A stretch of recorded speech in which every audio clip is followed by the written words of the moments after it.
నమస్తే, welcome to Sakshi family. This is Durga. పెరుగు మన ఇళ్లలో ఓ ముఖ్యమైన భాగం. కూర, సాంబార్, పచ్చడితో తిన్నా కూడా ఆఖర్లో ఓ ముద్ద పెరుగుతో తినాల్సిందే.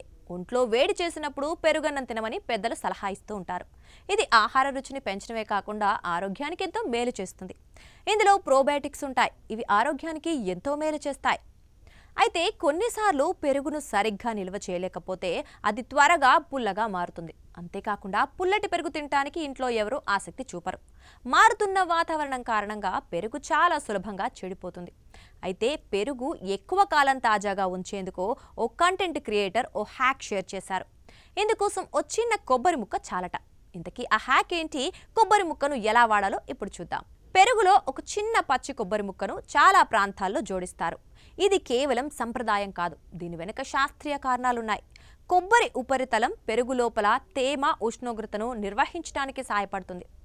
కిణ్వ ప్రక్రియ రేటును నియంత్రిస్తుంది, త్వరగా పులియబెట్టకుండా నిరోధిస్తుంది. అందుకే చాలామంది పెరుగును రిఫ్రిజిరేటర్లో నిల్వ చేయడానికి ఈ ట్రిక్ ఉపయోగిస్తారు.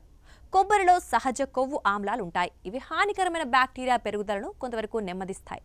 ఇది పెరుగు త్వరగా పుల్లకుండా నిరోధించడానికి సహాయపడుతుంది. లాక్టిక్ యాసిడ్ బ్యాక్టీరియా చాలా త్వరగా పెరిగినప్పుడు పెరుగు పుల్లగా మారుతుంది. కొబ్బరి ముక్క ఈ ప్రక్రియను నెమ్మదింప చేయటంలో సహాయపడుతుంది. కొబ్బరి అదనపు తేమను గ్రహిస్తుంది. ఇది పెరుగు ఆకృతిని మెరుగుపరుస్తుంది.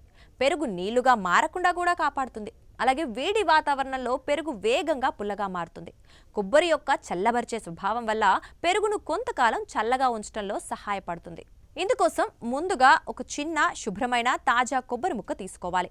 పెరుగు గట్టిపడిన తర్వాత లేదా స్టోర్ చేస్తున్నప్పుడు అందులో ఆ చిన్న కొబ్బరి ముక్కను కలపాలి. 24 నుంచి 48 గంటల తర్వాత కొబ్బరి ముక్కను తొలగించండి. ఇలా చేయటం వల్ల కొబ్బరి ముక్క పెరుగును తాజాగా ఉంచుతుంది. అయితే కొబ్బరి తాజాగా ఉండాలి. పాత కొబ్బరి పెరుగును పాడు చేయవచ్చు. అందుకే తాజా కొబ్బరి ముక్కను మాత్రమే వాడాలి. అలాగే పెరుగును రిఫ్రిజిరేటర్లో ఉంచడం, శుభ్రమైన పాత్రల్ని ఉపయోగించడం కూడా ముఖ్యం. పెరుగు దుర్వాసన వస్తే లేదా రుచి భిన్నంగా ఉంటే దానిని తినకండి. గ్యాస్, ఎసిడిటీ వంటి సమస్యలు వచ్చే అవకాశం ఉంది. పెరుగును నిల్వ చేయడానికి గాజు లేదా సిరామిక్ పాత్రల్ని ఉపయోగించడం బెటర్. ఉపయోగించే ముందు ఈ కంటైనర్లను వేడి నీరు, సబ్బుతో శుభ్రం చేయండి. ఇది బ్యాక్టీరియా పెరగకుండా నిరోధిస్తుంది. ప్లాస్టిక్, స్టీల్ పాత్రలు నివారించండి, ఎందుకంటే అవి పెరుగును త్వరగా పాడు చేస్తాయి. పుల్లగా మారకుండా ఉండాలంటే దానిపై కొద్దిగా నీరు పోయాలి. ఈ పొర పెరుగును తాజాగా ఉంచుతుంది, పుల్లగా మారకుండా నిరోధిస్తుంది. సాక్షి టీవీ ప్రసారాలను నిలిపివేయటం చట్టరీత్యా నేరం. సాక్షి టీవీ ప్రసారాల కోసం మీ స్థానిక కేబుల్ ఆపరేటర్ను వెంటనే సంప్రదించండి. DTHలో, ఇంటర్నెట్లో కూడా సాక్షి టీవీ ప్రసారాలను వీక్షించవచ్చు.